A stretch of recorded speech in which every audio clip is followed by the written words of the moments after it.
form. So you can go download that from last week. Is it going to be the same one for all these? Did I not publish it? Where is this? I'm so confused by how this works. Monday, November 6th. That's next week. October 30th. That's today. I got it on this one. There we go. Yeah. So it's the same one where we left off. So if you just want to download that file, if you weren't quite with us, otherwise you can just pick up with where you left off, which is what I'm going to do. Well, apparently I closed Excel all the way down. I didn't need to do that. Open Excel back up. And let's have 17A. All right. So just kind of as a review, we have here a list of products. And the whole idea was to be able to build a form that would allow us to edit the data for one item at a time. So instead of having to edit this data by scrolling across the screen, we want it all up. We want to be able to have some data validation on it, and so forth. Now, to make this to make it much more similar to the project that you're working on. As it turns out, I'm going to give you, probably the hardest part of the project. We're going to solve it here today in class. It's not because I love you. It's because the TAs are going to get flooded on this one if I don't. And I love them. So here we're making a couple of changes here. So let's look at the promos sheet. So right now, these promotions, I think this worksheet's intended to have essentially one promotion at a time. But in a project, you're going to have to be able to put two of something at a time, just like two or more. Because what you've got to do, and I forget the context, but I think it's like you have to indicate what people's interests are, and they can choose their interests from a list of possible interests. And you've got to record everyone they have chosen. And so rather than put in the full name of the promotion, what we're going to do is we're going to add numbers into this. So let's just go ahead and insert a column here, and we'll just number these. I guess full price, we'll number that one. We'll leave that one as 0. It's not really a promotion of any kind. And then we'll number the other ones 1, 2, and 3. And if you think of another great promotion, we can do that here. Buy one, get one free, 4, buy one, get one half price, or something like that. Well, the whole idea is we should be able to add these in arbitrarily and then have the whole thing still work.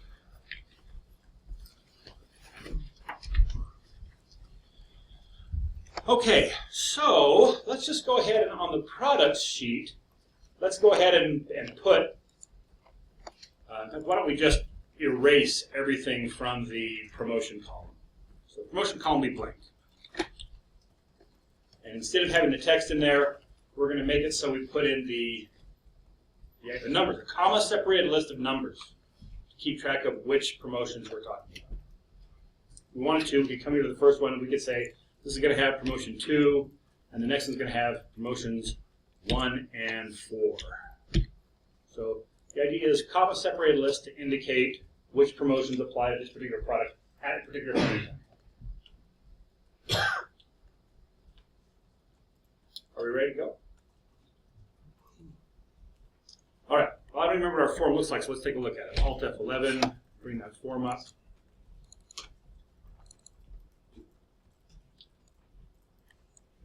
Close my meeting window for now.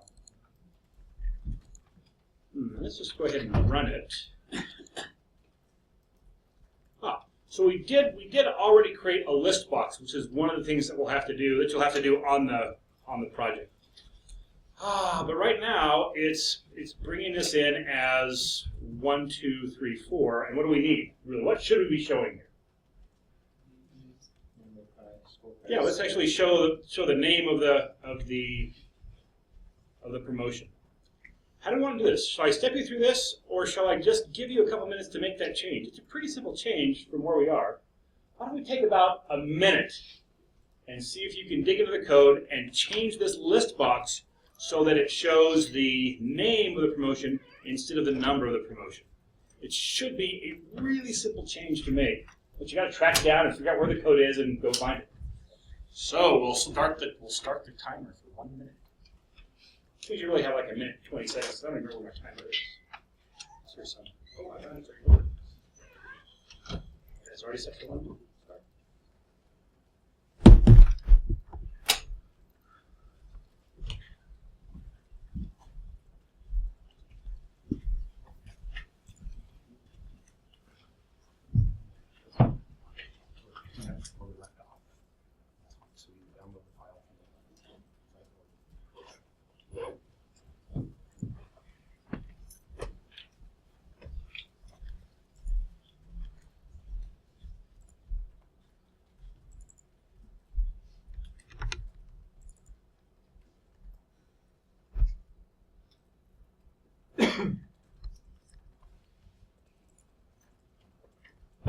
How many of you already have it done? 2?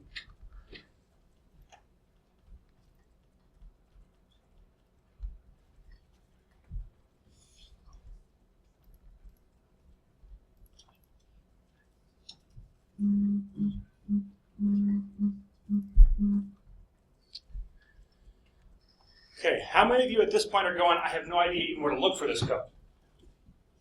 You're good. How many are going, I think I'm getting close? And then how many have actually finished by the time we get there?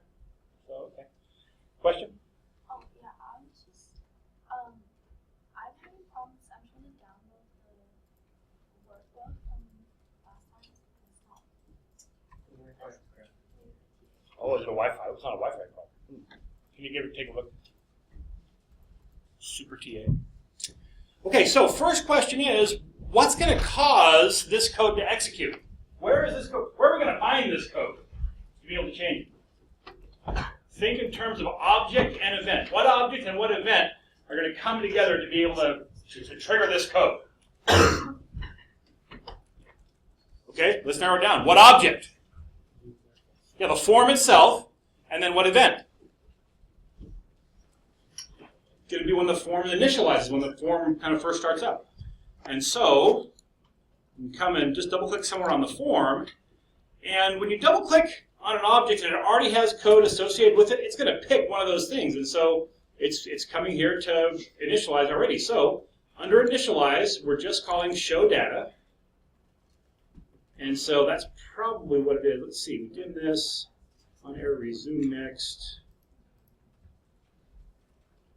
Strikes me as an example. Yeah, this is just an example that we're doing. Let's come down here to show data. And here then is where we're actually getting things loaded up. And so in one of these, we've got 2 loops here. One is adding items. Let's see. One's for the combo, one's for the list. Right, I'm just trying to see the line selected. List promo add item. Okay, so here we go. So here we are saying the combo box named promo, CBO promo, we're going to add items into this. We've got a loop that's putting the promotions into the list box, to the combo box, and then another one that's going to put the promotions into the list box. So let's take a look. We're going to do until the promos worksheet, R is 1 till the first column is blank. We're adding 1 to R as we go through the loop. And so that's going to go 1 row at a time. And here is what we're adding. What are we adding? Looking at the promos worksheet, the cells, row number, column number. 1, that's the problem. It's reading the number and not the name. So we'll just change this to a 2, and that should now load in the names of the promotions rather than the numbers. Question? So I'm able to look at the form, but how do you look at the code behind it? So when you're looking at the form, to get to the code, just double-click anywhere on the form, and that should bring up the code. That's the way that I do it. There's actually a button specifically for it. This one right here. So this is the View Code button. That'll just take you back to your code.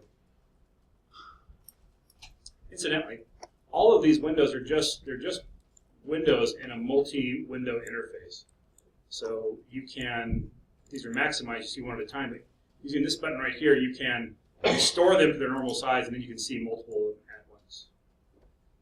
So if you have a huge screen, it's kind of nice to have them, you can see several at a time. Okay, so now if I run this, just click on the play button, you should be able to run that form, and now it brings in the names of the promotions. And we've already set this up to be a multi-select.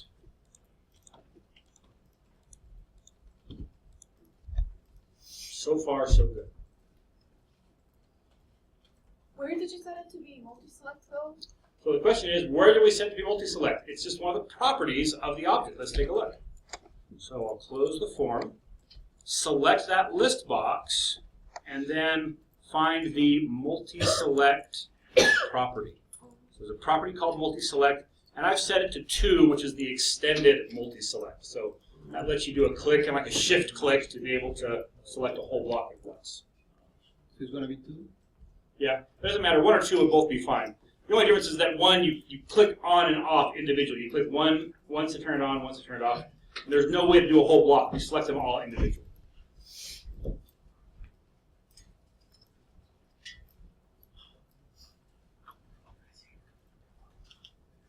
Okay, now let's go back and look at the code, because that code was trying to figure out which one to select, and it was looking for equality between what it just put into the list and what it sees in the data that we're working on. Let's take a look at that code. Initialize, show data.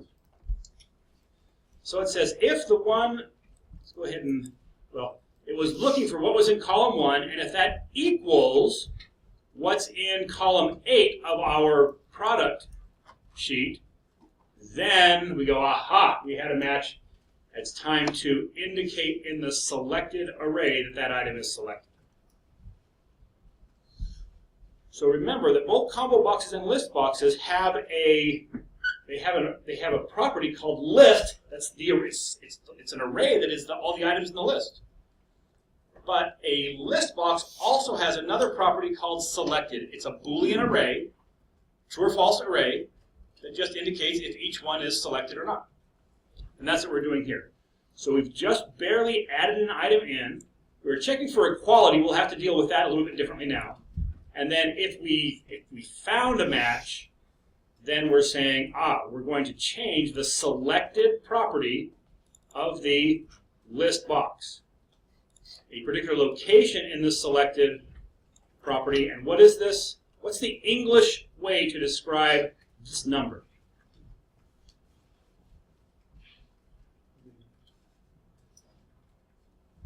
So let's just take a look at it. So it's a property of an object. The object is the list promo, so it's the list box that we're manipulating. It has a property called list count. What do you suppose that is? Yeah, it's how many items are in the list, right? We just added an item into the list. We're checking to see if that's should be selected. If it is, we are saying, we're going to change the selected property. About which index of that array? This is, right? We're kind of building this list. We just added a new item. Here it is. We found a match. That's the very last one on the list. We just barely added it. And so we're saying that's the one that we want to change to selected. And so this is the index number. We subtract 1 because count starts at 1. It's 1 to however many there actually are in the list. But our index numbers in our arrays are offset by 1. Why? Yeah, it's a zero-based array, so it starts counting at 0. So this is the index number of the most recently added item in the array. And we're setting that to true. But now the problem is we're no longer looking for equality, because when we're looking over here in the promos, we're going to have one number at a time, and we might be okay with equality on this one, but we're never going to get equality here. Right? So here, if we've got promotions 1 and 4 selected, then we want to be able to select the number 1 and the number 4 item in the array. So how can we do that? Any thoughts? Might involve an array. We're not going to make a separate array, though. We're just going to work with arrays that are there, so probably not going to use an array. Think about the string manipulation functions that we know. Mid, left, right, length, in string, replace, all of these. Which one of these would let me look at the item, the index number here? When I'm looking at number 4 here, which one of my string manipulation functions would let me know, there's a 4 in this string somewhere? We just do left and take the leftmost digit. So a couple ways that we could do this. One, we could just look and see, is it the leftmost digit? And then we'd at least be able to find one of these. So in that case, we would, if we look at the leftmost digit for each one of these, come to promos, move that over. We come to promos and we would say, is the leftmost digit equal to 0? No. Is the leftmost digit equal to 1? Yes. So we'd select that one. is the leftmost digit equal to any other of these? No, and so we pick up the first one, but we would miss number 4 when it's a comma-separated list. So just looking at the left or the right or something in the mid probably isn't going to do it for us. Other thoughts? Which one of these functions lets us look inside a string to see if another string exists? Yeah, instring does that. And so what I want to do is I want to look in this string of characters and ask, does 1 exist? Does 2 exist in this string? Does 4 exist in this string? Because if I'm doing that, let's say I'm using instring. Here's the syntax for instring. I'd like to change that.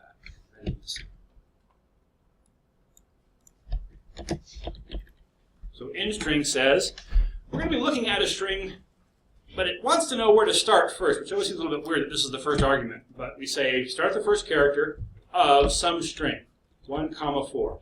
And I'm looking to see if there's a 1 in this. Now, if there is, it's going to return what? It doesn't return true. It returns a number. What does the number indicate? The location. Yeah, where it found it. And so this should return 1 because 1 is in the first position. I'll change this to a 4, and that should return what? 3, because the 4 is in the third position.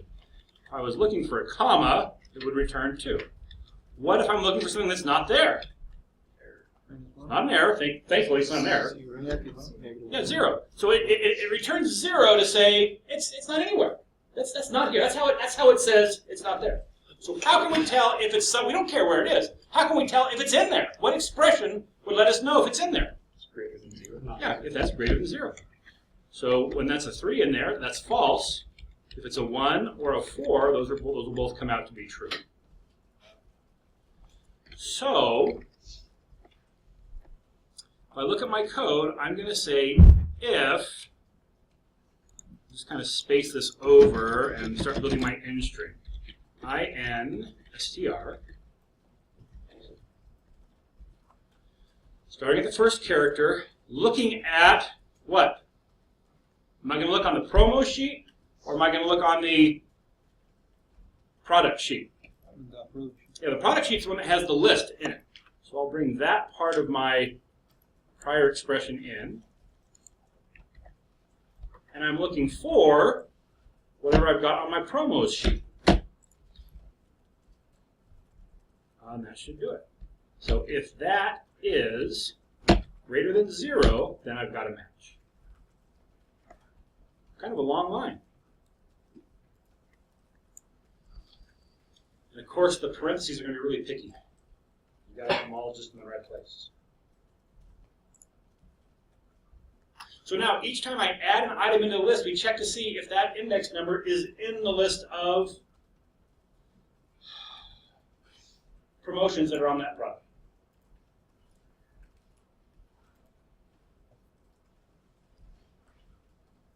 So now I'm going to go ahead and run the form. And sure enough, I get 1 and 4 right here.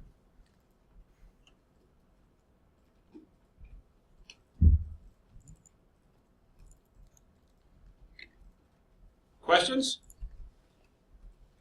Go back to the code. Can you explain the syntaxes? Explain what? The syntaxes? Explain the syntax here. Yeah. So instring takes 3 arguments. First is where to start looking, what character to start with. The second one is what string we're looking at. So here, why don't I go ahead and run this, run the code just to this point.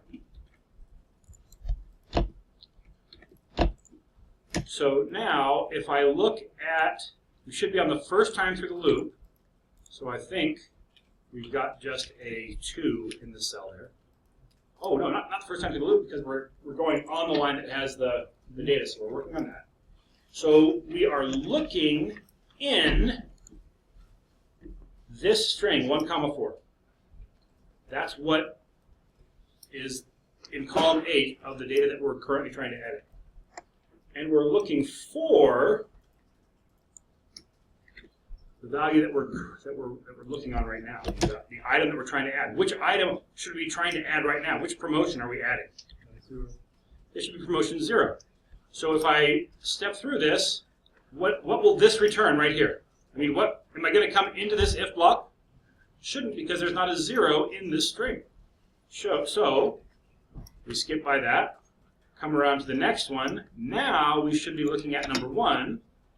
This, the in string, will return true now, so I should come in and mark the selected, set the selected array in its very last position to be true, which means make that one selected. The next one should be 2, we'll skip that. Next one should be 3, we'll skip that. Next one should be 4, we should come in and set that one. And then we're done.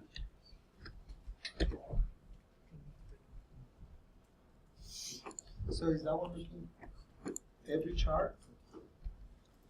Question? Say the question again. Is that one looking per chart? For every character? Yeah, for every character. Well, you mean in the list of promotions? Yeah. So it does. It looks across all of them. We haven't created a loop that looks across looking for them because the in-string function does that for us. I'm not sure what algorithm it uses to do the search, but it's probably exactly what you suspect. It's looking through the whole thing, one character at a time, to see if it's there. So right now I'm working, we have less than 10. But what about like the? Yes. When we get to 10, that's going to be a problem. We'll address that. Okay. We'll address that after we save. We'll come back and do it. So when I run cells, parentheses row, comma 8 dot value, I get a Kind of like this. I get a runtime error. Yes. So what we're doing is we're saying, look at the worksheet. P. What's P? P is a variable that we created at the top of our show data. We said, oh no, we probably declared it at the top of the module. So it's a worksheet. It's a variable. It's an object variable. It's going to bind onto a worksheet. So unless that variable is currently in memory and has a value, the interpreter has no idea what to do with this. And that is not in memory unless the form is running. And so to be able to get this to print, we have to put a breakpoint somewhere in the code. And where did I have that breakpoint? Oh, it's still there. So now if I run the code, we get to this breakpoint. At this point, now the variable is in memory, and so now the interpreter should know what P is. And so now if I run this, it should give me something besides it. So anytime I'm going to start kind of snooping around in memory and see what I have in my different variables, I've got to be in break mode for that to work. And this would be a good time, if you're following the example, this would be a good time to make sure that we've got it working. So there's anyone who needs help to get this part going? Let's take a little pause here. Okay, so this should get us reading the data that's in the worksheet and displaying it correctly on the form. Of course, if we get past this breakpoint and we change to another one, hold down the control key, I can select them all. When we say OK, we've got to write that back out to the worksheet. So what should we write out when this is what I have selected? Yeah, 1, 2, 3, 4. So let's take a look and actually do that. We're just going to ignore the combo box from now on. We are ignoring the combo box from now on. In fact, we might, we'll be sure we disable any code that might be saving with that combo box. Because that combo box writes words into that column, and that's going to make a problem. Okay, so what do we have? We should have a procedure called save data. Yeah, so right here in save data, which is the lowest procedure we have in the module, here is the line that's saving the promotion from the promo combo box. So let's go ahead and disable that line. And let's think about what do we have to do to build that list. Any thoughts? Yeah. How does the object keep its value? Like, how does it Does it give it back to us in an array or a list or? Okay, good question. does it have So something selected? the object, the only thing we have is we have this property called selected, which is an array, a Boolean array, exactly the same size, the same number of entries as the list itself. So if my list has 5 items, my selected array has 5 items. Selected is Boolean.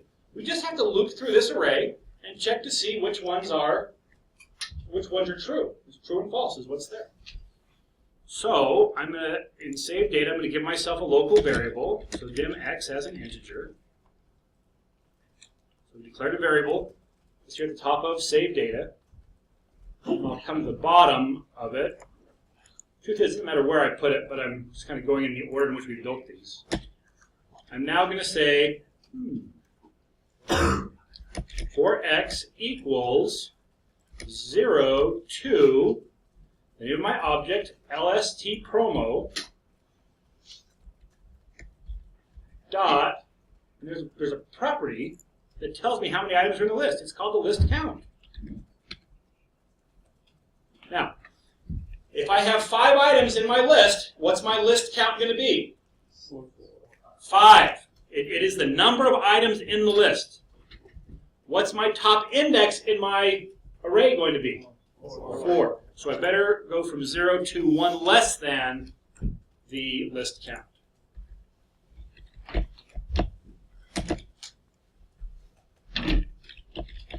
Right now, I'm just going to print this out so we can kind of get a feeling for it. I'm going to print x, and I'm going to print LST promo dot, let's do it this way.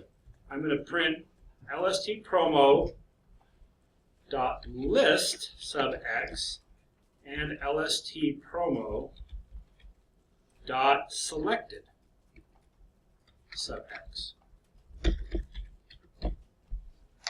So the list property of the list box is the array that holds the names of the items that are showing in the list. Selected then shows true or false based on what it's selected. So now I should be able to select a couple of them, hit save, and we're not saving them yet, but it should print out for me in the immediate window the number, whatever x is, 0 through 1 less than the number of items in the list, the name, and then whether it's selected or not, true or false. So I'll run this form, and I'll select, why don't we do 0, 2, and 4. Say OK. 1, 2, 3, 4, that was, let's see, 0, 1, 2, 3, 4, full price, free shipping, free warranty, whatever these are. And then here it is, full price, that was selected, true, the next one was not selected. The next one was selected, the next one wasn't, the next one was. So we've got access to whether it's selected or not by looking at that list array. So we could, as we're seeing these new values, we could write them out to the worksheet straight away, or we could kind of accumulate them in a little temporary variable. That's what I'm going to do. I'm just going to do another variable called temp as a string. And as I'm looping through this, my list, my selected array, I just want to say, if the item I'm currently looking at is selected, remember that in an if-then statement, what I have between the if and the then has to evaluate to true or false. Most often, when we're just beginning, we'll do something like this. We'll put in here and say, list promo.selected if that equals true. But what's unusual about what I just did? What's unnecessary about what I just did? Yeah, this thing is itself true or false. And so by putting this equals true, then I'm either going to have true equals true, which is true, or I'll have false equals true, which is false. And so this part is just, it's utterly unnecessary. Is it a big deal to have it there? No, it might take a nanosecond to process. I mean, it's a tiny, minuscule amount of time to figure that out. So if it makes you feel more comfortable to say if that equals true, then feel free to leave it in. So now I'm going to do this. I'm going to say temp, which is right now a 0 length string, is going to be equal to what it used to be, concatenated with a comma, concatenated with what? Yeah, X, the index number. Now, this is a little bit weird because we're actually starting off, full price as 0. It probably makes more sense to get full price out of here altogether. And so we might have to deal with some kind of an offset. I mean, the fact that it's actually X itself is kind of coincidental. If we start numbering at 1, we'd have to offset. If we start numbering at 0 the same way the array does, and so it can go without translation. So now, what is this going to look like? Let's think if there's just one. If there's only one item that's selected, what will this look like? Yeah. It's going to, whatever happens, it's going to start with a comma. And then each time we find another one, we add another comma and the number. So we're going to have one more comma than we need, but where is it going to be? Right at the very beginning. The other approach is to say temp equals X plus the comma, put the comma afterwards, and then we'd have an extra comma at the end. There's a couple of approaches we could do here. We could come in here and say, well, we're only going to put the comma in if temp isn't blank. So if temp is larger than blank, put the comma, otherwise don't. I prefer to do it this way. Go ahead and let the comma be on there, but now I'm going to write temp out to the worksheet. And so that's going to be p.cells, whatever row we're on, column 8.value equals, and if I just put temp, then I'm going to have an extra comma in the front that I don't want there. So how could I say everything besides the first character? Mid, yeah. I could say I want the mid of temp beginning where? 2 and taking how many? 1 million. If you take more than there are, it's not going to give you an error. It's going to go, oh, you just want the rest. Or, someone said it over here. Nope, you don't have to tell it anything.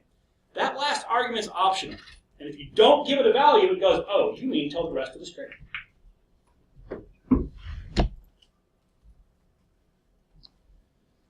So we're going to look across whenever we find a true in this selected. We're going to record the index where we found it.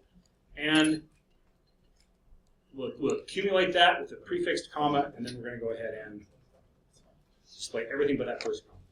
That should do it. I'll change this to every other one. Say OK. Now I've got 0, 2, 4.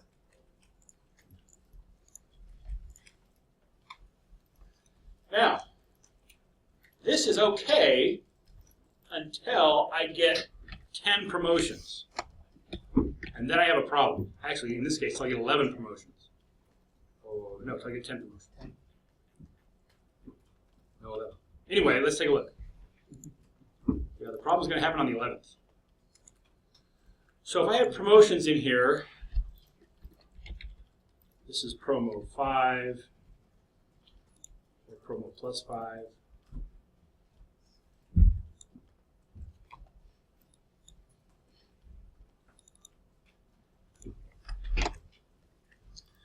Let's suppose that I have promo 10 indicated.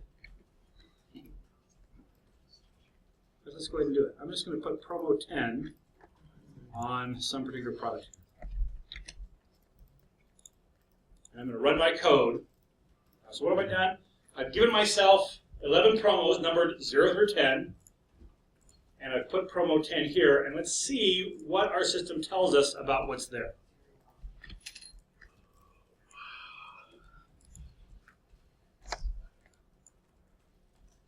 All right, problem would happen. No, the problem doesn't happen until we get to that 11th. The 11th entry, what number? Right. So how many items are actually select? How many promotions are there for this product? Only one. It's number 10. So why are we getting these other two selected? That's right. It's finding the 0 as a part of the 10. It's finding the 1 as a part of the 10. I've got a couple ways around it. I could number my promotions instead of to 10. I could number it A. I could go 0 through 9, A, B, C, D, E, F, G, H, I, J, K, L. I could do uppercase and lowercase because it's case sensitive. I could put all kinds of other characters. But ultimately, I'm going to run out of characters, out of single characters. And so, how are we going to do it? How are we going to still use numbers and be able to say 10 is only 10, not 0 and 1 don't come into it. Any thoughts? Yeah. You could use, somehow you could use the commas to separate the numbers out. Yes. So here's the thing. What if instead of looking for, oh, I tried to cancel. That's not going to happen. What if instead of looking for, let's come back to the data. Instead of looking for a 1 when I'm here, what if I look for comma 1 comma? If I look for comma 1 comma, I'm not going to find this one's not going to get triggered. You see that? But what if I'm looking for comma 10 comma? What's the problem? There's no comma on the end. Or what if I'm looking for comma 0 comma? Will I find it? I won't find it here. So it'd be really nice if we just put commas in front and in back. But the data doesn't allow us to do that. The data's got to look like this, a comma-separated list. There's no beginning or trailing comma in a comma-separated list. What's the solution? Delimiter.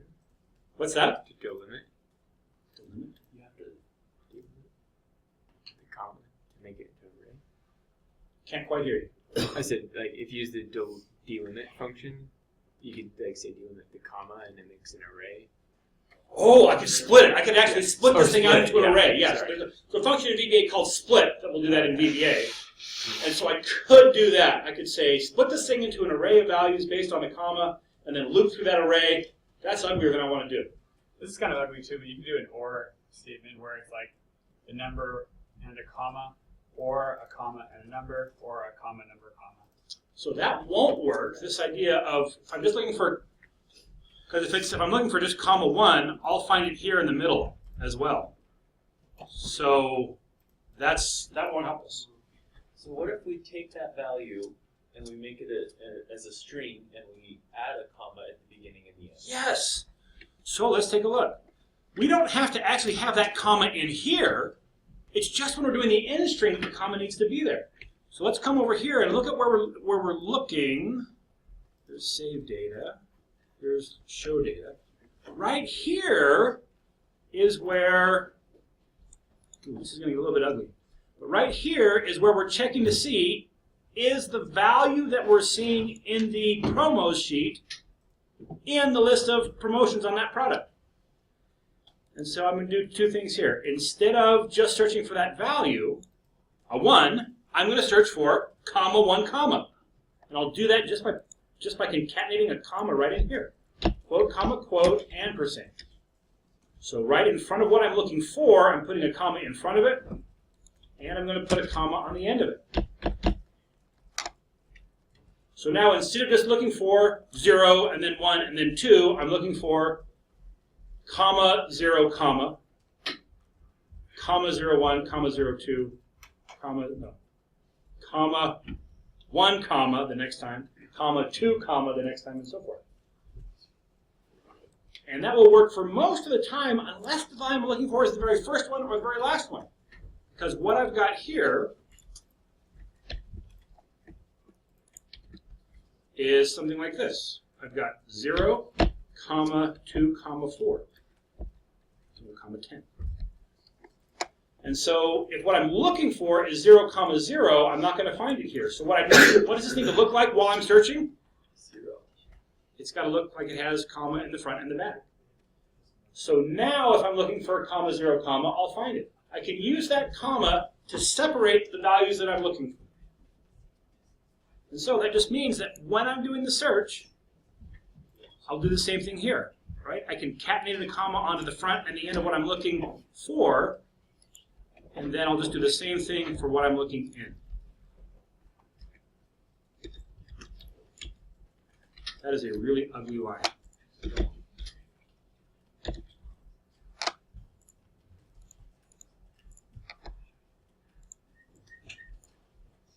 Made it all the more difficult because there are actually commas inside the quotes and commas between the quotes. But do you see the idea? So now instead of looking for the number, I'm looking for the number and its two delimiters. So that'll get me out of having false positives. To make sure that my data, go ahead and push this one back to just a 10. And when we view this one now, 10 should be the only one that's highlighted. So now 10's there, and we should be in great shape. Questions here?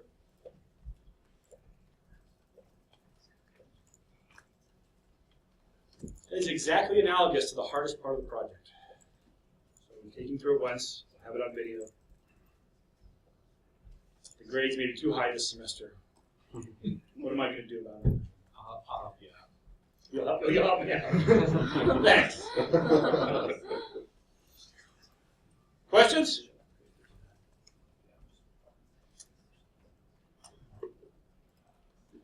Okay, what I want to do for the last 25 minutes of class is just talk about the midterm. Question? I should have asked this when you said question. Can you just remind me really quick what the difference between a function or a sub and a private sub is? Difference between sub and private sub. Yeah. So let's first talk about the difference in scope between variables. So here we've declared this variable at the top of this subprocedure. What does that mean? That it'll apply to all of them. That's right. That any procedure inside this module has access to that variable. So that's what's called the scope of the variable. It turns out that function procedures and subprocedures can have scope as well. So they can be either private or public. And so these ones that VBA generates for us automatically when we double click on the form, it's being explicit about that. It's saying this is a private subprocedure. These ones that I created by hand down here, I'm just lazy. The full syntax would be public sub, or I could put in private sub. It's an indication of who has access to call this procedure. The difference is this. If it is a private subprocedure, it is accessible only from code inside the module. So it can be called by any other code inside this module, but it can't be called from outside the module. If it's public, it can be called from anywhere. So that's the difference. It's just this is a scope. Where is that procedure accessible? Yeah, that actually would have been a good midterm review question. That may be a question. That may be in the study guide. That's the question. Is it in the study guide? I don't remember if there's a question on the exam or not specifically. Okay, I think I downloaded the study guide. That's probably the best way that we should do this is kind of look through the study guide and see where you might have some questions.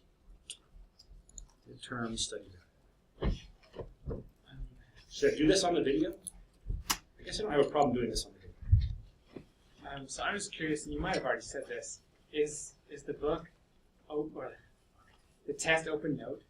Is the test open note? The answer is no. Here's what you can do with the test. Your brain. Bring your brain. Scratch paper. Calculator. Calculator? Also dictionary. Foreign language dictionary. Dictionary is okay.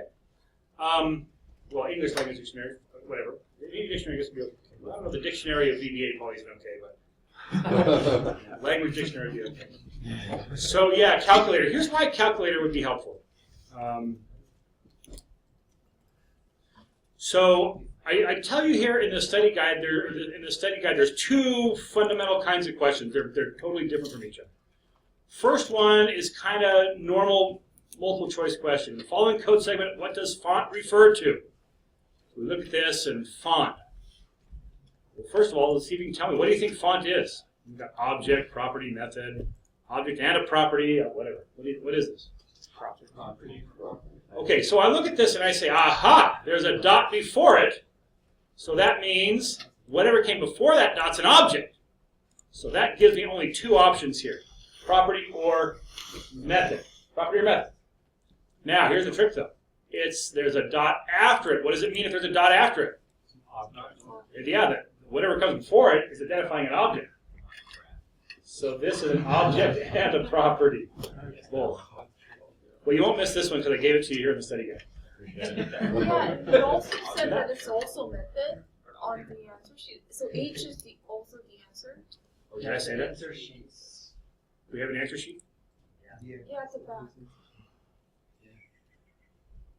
It's really bad when like the study guide is wrong. Let's see. I would also give. Oh yeah, I would also give full credit for H because a method can return a reference to an object just as a property. So you can't really infer whether it's a property or an object unless you know that that one's a property. It happens that it's a property, but a method can behave the same way. So if you said, that's an object and a method, I'd be compelled to give you full credit for that one because I'm not expecting you to memorize all these list of properties. Those are properties. These are methods. But to be able to look at the structure and say, well, there's a dot before that, so it's got to be a property or method, and there's a dot after it, so it's got to be an object. It's got to refer to an object. So yeah, so the correct answer really is property, but I would give you credit if you put method because you can't really infer it from the structure. Okay, this is not you've got to go memorize all the projects, all the objects, methods, and properties. This is just I want you to be able to look at the structure and say, okay, I know something about that because of the structure that's around it. Question. So it's an object and a property. Right. Because it's an object because it comes before gold. Right. You can tell that it refers to an object because there's a dot right after. The only thing that we get a dot right after, well, a numeric literal could have a dot, like 1.2 could have a dot. But if you've got words there, the only thing that the dot comes after is an object. Whatever comes before that dot has to identify an object. And then because it follows a dot, it's got to be property or method. In this case, it's property, but property has to be property. That's what I expect you to know. It's got to be a property or a method, and it also has to identify an object. So you're not expecting us to distinguish method versus property, right? I am not expecting you to look at code and distinguish method versus property in this context. Now, let's suppose that I had a statement like this.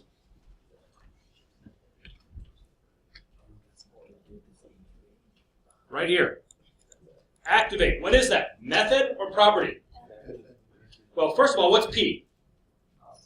Object. Comes before, it's got to be an object. Now, afterwards, could you look at the structure and infer that this is a method and not a property? Why? Okay, so you're thinking, maybe I can infer from the lingo that this is an action. That would probably serve you pretty well, but that's not what does it. There's no assignment. Or I guess it is missing. You didn't property. Yeah, you're getting right around what it is. So I think if it were a property, you're not really telling the code to do anything. That's exactly right. It's not an instruction. If it's just a property, it's just a value sitting there on a line. It's like saying 7. That's not an instruction. If I came up to you and said 92, what would you do? If I said write down 92, you'd know what to do. Oh, I got to write down 92. If I just said 92, that's not an instruction to do anything. Every statement, every line has to be an instruction to do something. And so if you just see object dot some other word, it has to be a method. Right? I mean, I'm not really looking for you to say right. Do you see that? So if it's verb, it's method? There's no guarantee that it being a verb or a noun is a method or property. Generally, if it's a verb, it's much more likely to be a method than a property. But just because it's a property does not, or just because it is a method doesn't mean it's going to be named a verb. So drive that home, if you were to activate equals something, then you know that activate is an action. Or a property. So, I mean, it's like... you're much safer to say that's a property than a method. And it may not be just because, here's the weird thing, is that a method can return an object. And that object can have a default property. And so it could look just like this and still be a method. So, but I'm not going to ask you to make that distinction. But I would expect you to look at this and say, aha, that's got to be a method, because it's an instruction. Okay, so that's the one, we're talking about why you need a calculator. So that's the one kind of question. There's a whole segment. I really want you to be familiar with data types. So the data types are listed in the book. Be familiar with those data types. When you would use one, if I gave you something like here's a whole series of numbers. What's the best data type to use for that? And they're like, from 1 to 300, and they're all integers. What type would you use? Integer. Yeah, integer. Yeah, you can't use byte. Byte would be better, but it only goes at 255. And so it's not quite big enough. So I'm expecting you to have that detail with the data types. Now here's the other kind of question. And it seems like the points are allocated about half and half across these two kinds of questions. Roughly. Consider the following code segment. Sub, proc 1, and sub. Dim x as an integer, x equals 5. Range A1 dot value equals true. Okay. Oh, so we're putting something in A1 here. Range A1 is going to equal this test is. Great. Now, if x equals 5, is this condition true or false? True. It's true. So now, range A1 is going to be equal to what it used to be. What is it right now? This test is, and we're going to concatenate on ugly. Now we're going to change. So at this point, what's going to be in A1? This test is ugly. X equals x plus 5. So what does x equal now? 10. Okay, so now, is this condition true? Yeah, so this condition is now true. So do we execute this line? No, we don't. Why not? Because this is one block. If, else, and if. These blocks are mutually exclusive. As soon as I find one of these that's true, I execute that block, I hit the next control structure, and I drop to the end of the end if. So even though all of these conditions could be true, they're mutually exclusive. I'm only going to get one. And so down here where it says this test is ugly mean, that's the one that's trying to trick you. It's trying to think, oh, maybe that's the one it is. Don't do that. Will you do like syntax errors and try to throw us off that way, or? Oh, here's a question. Is this code going to run? The very first exam I made, I put like syntax errors, and it's like every question had no idea about this code can't run. Students were ready to hang me at the end of that test. And the truth is, it wasn't fair. At your young life in VBA, it's too early to expect you to look at this code and go, oh, that can't possibly work. So there may be one on it, where I specifically, there's going to give me a couple that I specifically asked, this code just can't execute. And you want to pay very close attention to those. But the vast majority of the code, if it says here, like this one cannot be determined by the code given, that's never because the code won't run. Does that make sense? Yeah. So if the code won't run, that's a choice. This code can't run. And so, and that's where I am expecting you to understand something about the structure of the code. So the reason that you might want to have a calculator is that several of these will kind of like put you into a loop, and I'm trying to understand, I'm trying to see if you understand how this loop works. When is this loop going to exit? And so it'll be like this. Here's a variable. It comes into the loop, and inside the loop, it adds 10 each time it goes through the loop. Or it adds 17. I wouldn't do that. I try to make the math a little easier if you don't have a calculator. You probably get by just fine without a calculator. But there's going to be some arithmetic, where you're trying to keep track of what's the different values in these different variables. So I don't think the calculator is going to be that much help, but you could have a calculator. Is the test timed? It's the question, is the test timed? The answer is yes. You are not allowed to go longer than the testing center is open.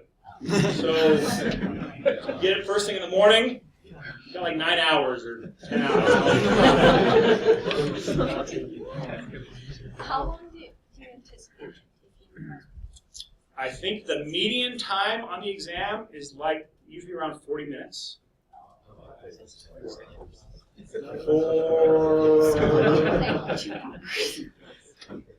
So there's always some students that do it in like 25.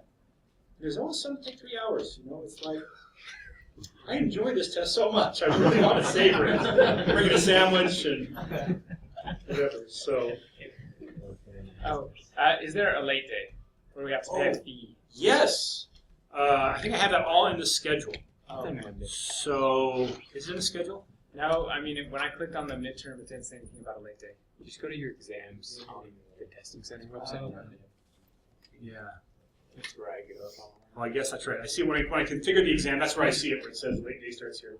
When is that late day? Does someone have it up? Late day starts on Monday. So it closes Monday at 6 is when the test is officially done. Okay. So, yeah, if you take it Monday, realize, they're getting their employees out in time for family home evenings, so it closes early. Also, the testing center is overbooked on Monday. Oh, is it? Yeah. Nice. I got an email like a month ago about it. Yeah, don't do it on Monday. Save yourself $5, and I guess if you went first thing in the morning, you'd be okay. Why do I give you a late day? The answer is the testing center charges my department to administer this exam unless I give a late day. And then they're like, perfect, we'll do it for free. Why? Because I know half of you are going to pay the $5. I think I probably paid the late fee on almost every test I ever took when I was a student at BYU. Why? It's like the last day before the late fee expires. I go, man, for $5, I can procrastinate a couple of days. It's so worth it. Oh, it's terrible that way. Don't do it. You know? So what does it do? It starts Monday. So you got Monday, Tuesday, Wednesday. Or no, I'm sorry. It starts on Wednesday, right? Yeah. Wednesday. We got Wednesday, Thursday, Friday, Saturday, free. Do it sometime in there. $5 to take it on Monday, and that's dangerous because it's going to be busy. Okay. Let's take a look at other items there in here in the study guide. Follow some topics I expect you to know. Let me tell you how I made the exam. I started off by making the study guide. So I went through the book and I said, okay, what are the things I really want them to study? And I said, okay, in chapter 1, it's chapter 1.5 and 1.8. Those are the only two sections that I think you should review for this exam. So this is, understand the difference. What's XLSX versus XLSM? What's the benefits of those? So I went through and said, yeah, these are things I think these are the things that I think you'll be a better programmer if you spent some time studying. Then, to make the test, I went through the study guide. What are the 3 options available for storing a recorded macro? Personal macro workbook, new workbook, whatever. Oh, how can I write a question about that? Oh, I know I can write a question. I'll write a question for that. There's a question. Great. Move on to the next one. Write a question for that. Super. Let's get down here. Oh, man. It would be really hard to write a question for this one. I'm going to skip that one. That's what it came down to. So there's not, every single one of these topics isn't on the exam, but that's how I made the exam. Okay? So you're saying we don't need to study 2.4? 2.4, forget about it. Oh, no, not 2.4, 1.4. I didn't even read the thing. Understand how to break one VBA statement into multiple. Yeah, there's a question on this very one. Make sure you understand this.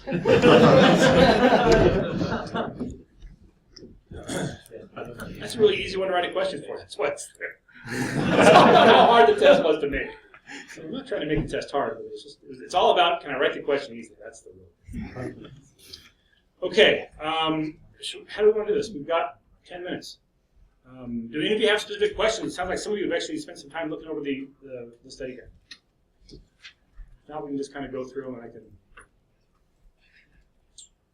Yep. There was one real quick. It's 7.7. It's on the top of page 4. Right there. Yeah, there we are, that big section of code. So we've got 2 not statements in that if line, and and then there's an or statement in that whole parenthesis thing, so I'm just wondering about syntax on there because I'm getting a little lost in there. Whew. Skip Morgan's law. Yeah, you don't have to demorganize it to understand it. Well, here's the first thing. First thing that we could do is we could insert. We can't do this on the exam, of course, but did it have? So we can run this and see what it does. Range A1. We can put A1. I guess it wouldn't hurt to do something in A1 here. Let's bring the sheet here. So in any of these code segments, you should be able to run them and see what they do. But the question is, why does it do what it does? So let's take a look. Okay, so there is a particular precedence between and or. So if you have like 3, if you have this and this or that, one of those happens first. The and or the or. Truth is, I can never remember which one it is. I'm not asking you to remember that either. So I will give you parentheses here. So what's the very first thing that gets evaluated here? Yeah, it looks like this gets evaluated first, and then we'll evaluate this and this. We'll flip it, and then we'll flip it again. No, we're going to flip. Yeah, the question is, okay, yeah, so the not's going to apply to what? The whole thing. Yeah, no. Yeah. No, just About that. Yeah, I think it's going to apply to this. This is actually kind of a tough one. I'm not sure I really appreciated how difficult this was when I put it in the study guide.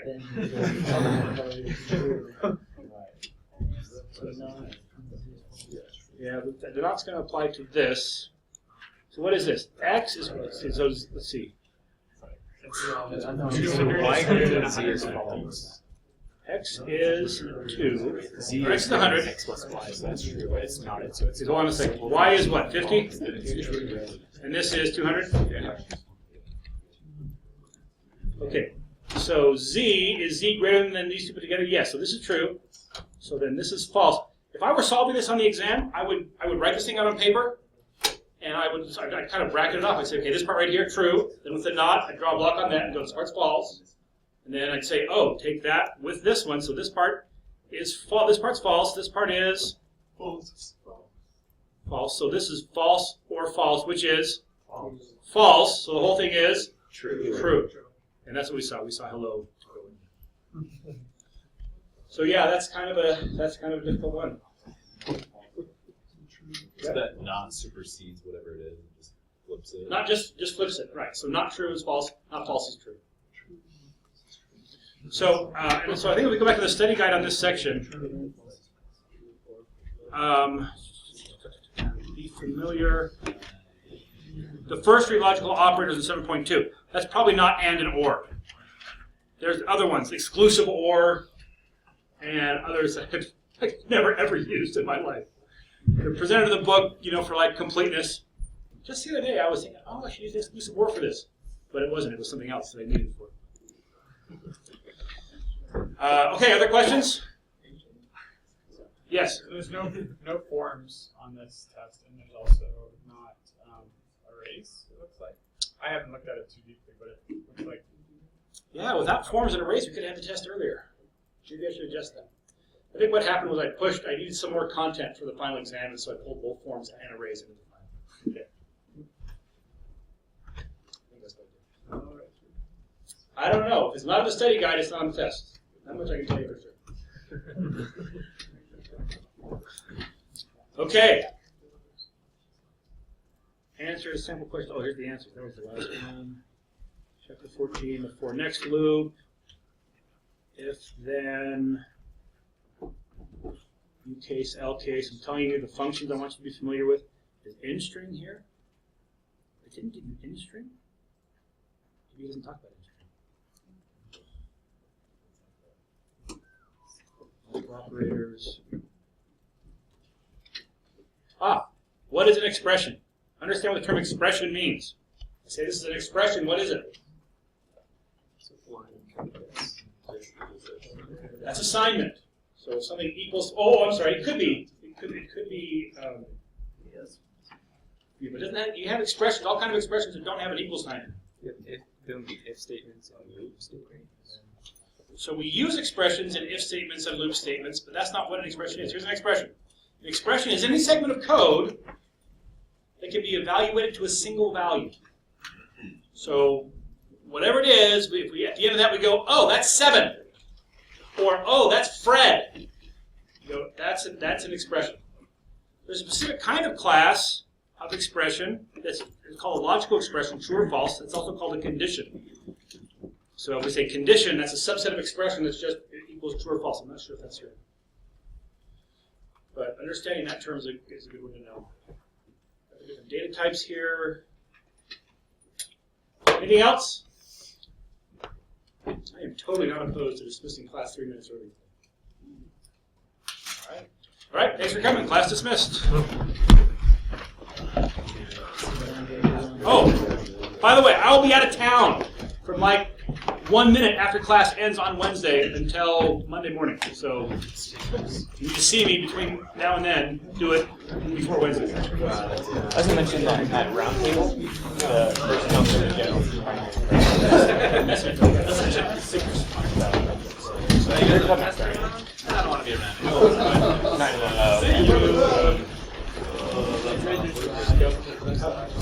You're going to meet here. Okay. I just remember I saw you at the round table at one time. One time.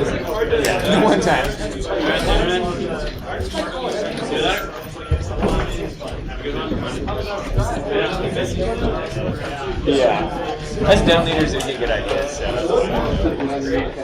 And then also the and takes precedence because it's like the and has the precedence of a multiplier, and ors are like pluses. Like, this is how you denote it. It's like the star and the plus. So that's how I remember it.